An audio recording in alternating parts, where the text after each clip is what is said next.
So please let me formally welcome you to the inaugural Young and Emerging Leaders Forum.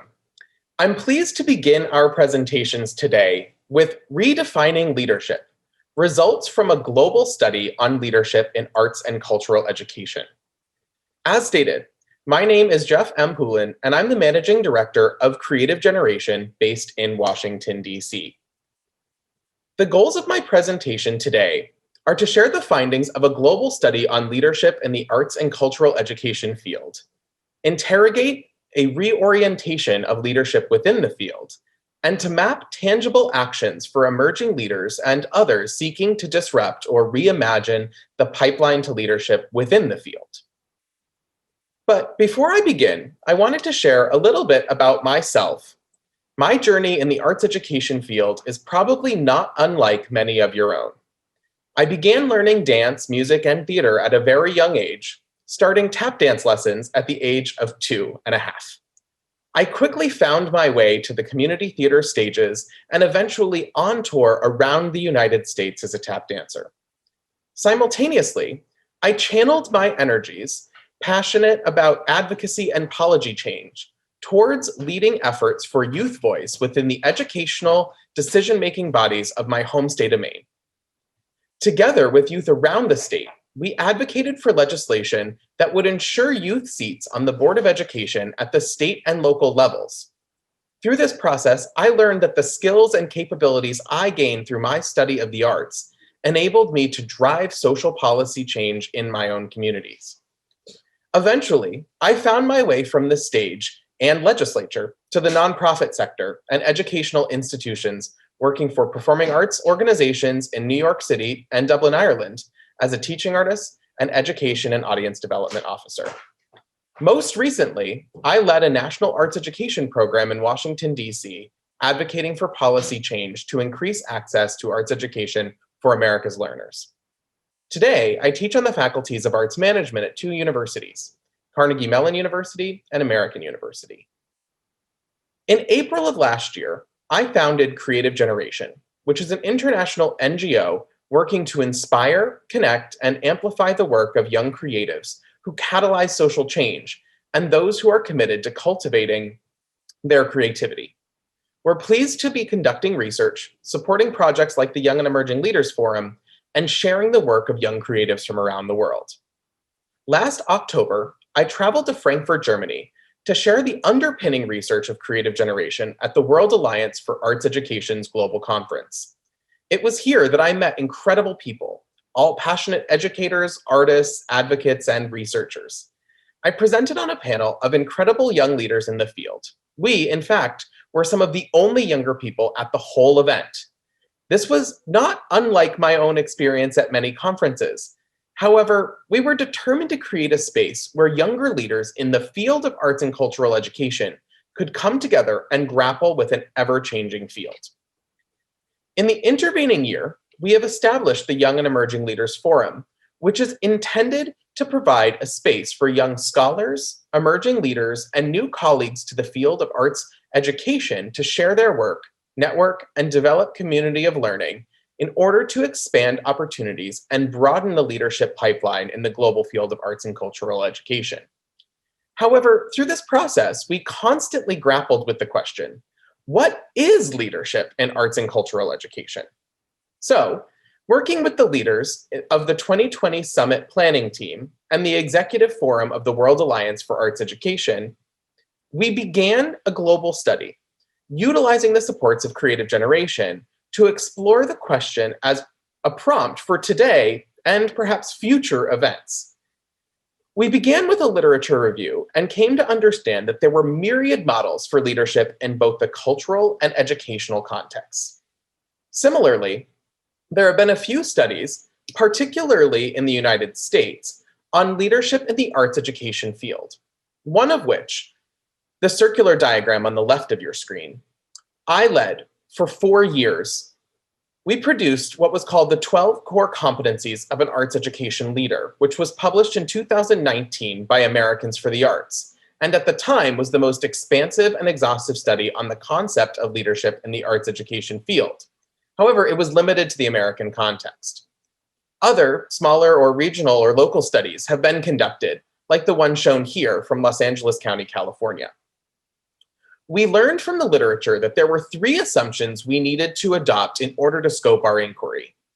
First, that leadership is defined in field-specific, contextual, and culturally specific ways.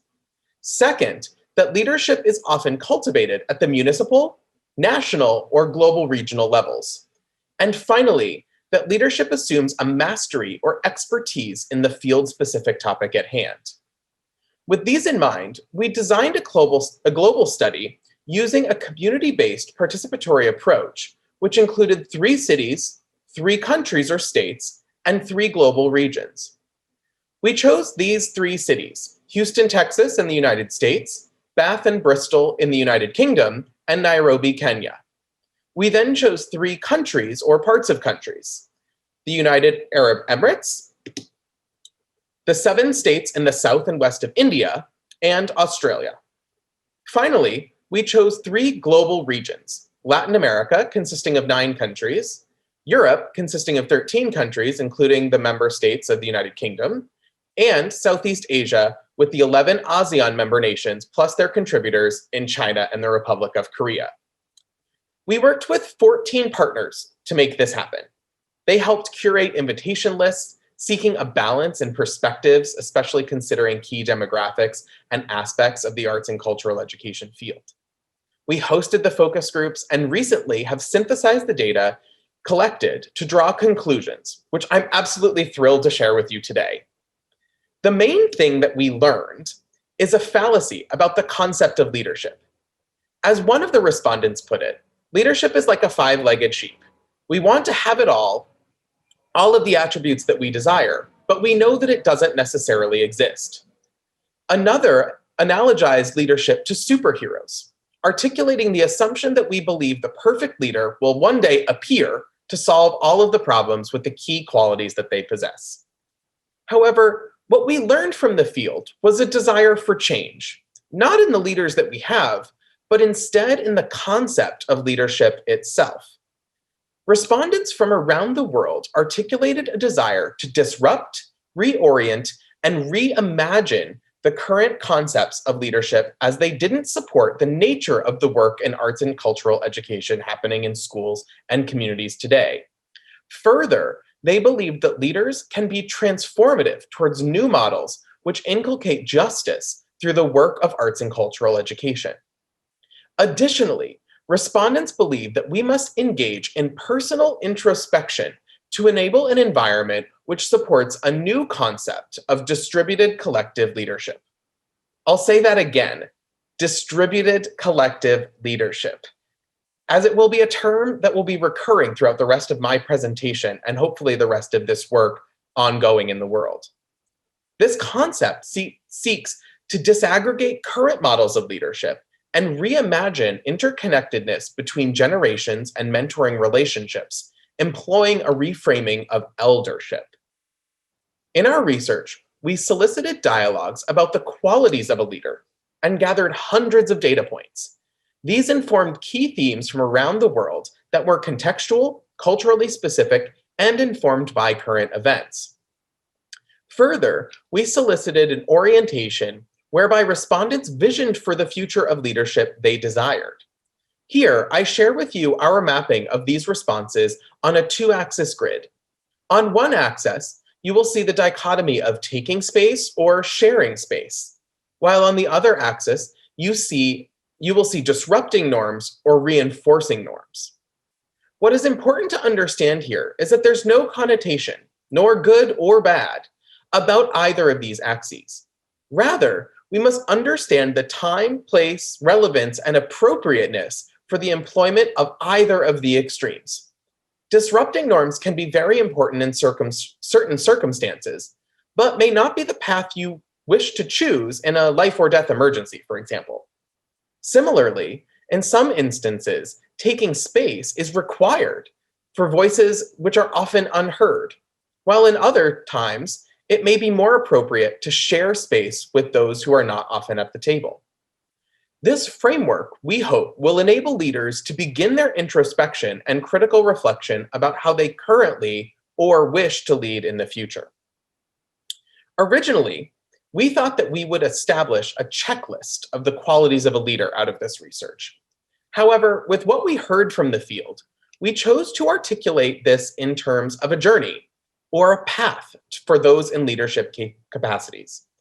This path will enable the concept of distributed collective leadership at its end. This starts with an approach from leaders who wish to engage in their own growth and development and continues through 5 steps. Number 1, unlearning.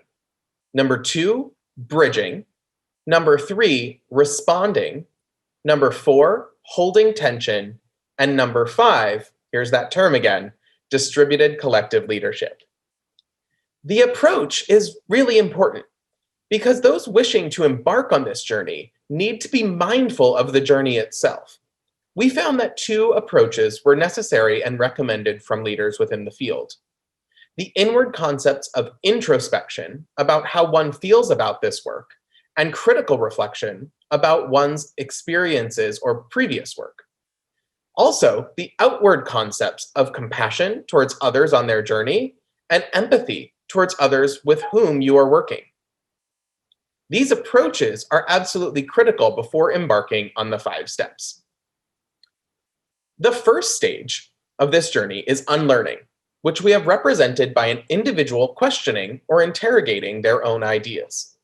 Across the field, we heard that unlearning can manifest in such actions as questioning the status quo, current norms, or definitions of leadership, reflecting on how privilege and advantage has impacted one's ability in the field, and to interrogate the pathways, credentials, or assumed qualities of leaders in the past. The second stage of this journey is bridging, which we have represented by a bridge connecting 2 pieces of land. Across the field, we heard that bridging can manifest in such actions as building connections between self and others, creating pathways between communities of practice, and de-siloing arts and culture, education, or other allied fields of practice. The third stage of this journey is navigating, which we have represented with a river twisting and turning. Across the field, we heard that navigating can manifest in such actions as responding to the broader issues in your own context, community, nation, or even world, demonstrating flexibility among changing circumstances, remaining resilient with goals in mind, and visioning for the future. Finally, the fourth stage of this journey is holding tensions, which we have represented with a seesaw, a rudimentary kinesthetic activity that seeks to balance between 2 players. Across the field, we heard that holding tension can manifest in such actions as balancing divergent or converging influences on your work, honoring differences and drawing on similarities between people and experiences, and doing work while seeking to make yourself redundant. Finally, we end at the concept of distributed collective leadership. In this newly envisioned model, we combine the well-researched practices of distributed leadership, which is the act of flattening governance structures and assigning decision-making based on expertise, with collective leadership, working in combination with others. Some key principles emerged from our research, including the ideals of power over versus power to, which is the idea that collectives get their power from their accountability to people with whom that they are working, rather than exerting their power over those with whom they're working. That leadership is a collective task which brings people together. That individuals bring expertise to the collective, which makes their work stronger, and that such expertise can shift based on the work and can be represented in a number of areas, such as arts and culture, education, or other areas of knowledge, business acumen, or communications and storytelling. From this work, we learned a lot and hope that it can spur you all into action in new and different ways for viewing your role or future role in the field. We also hope that the field may shift to more deeply integrate the following ideas: that we may reorient towards distributed collective leadership. That includes collaborating with each other to foster leadership as a collective task and honor the expertise of individuals within that collective. We hope that we can cultivate intergenerational relations, including expanded concepts of mentorship and eldership. Mentorship are those relationships to share expertise and transmit knowledge. And eldership, a definition I hope to see more of, is about being open in one's age to multiple possibilities of truth. And finally, we hope that as a field, we'll seek to animate others engaged in our work, to inspire enthusiasm and empower others through leadership, to create democratic spaces to make work together, and to spark momentum towards the future. So with that, I share these as provocations, and I close out with one final question for you all to ponder as you begin your own introspection and critical reflection. How are you enabling the environment for distributed collective leadership?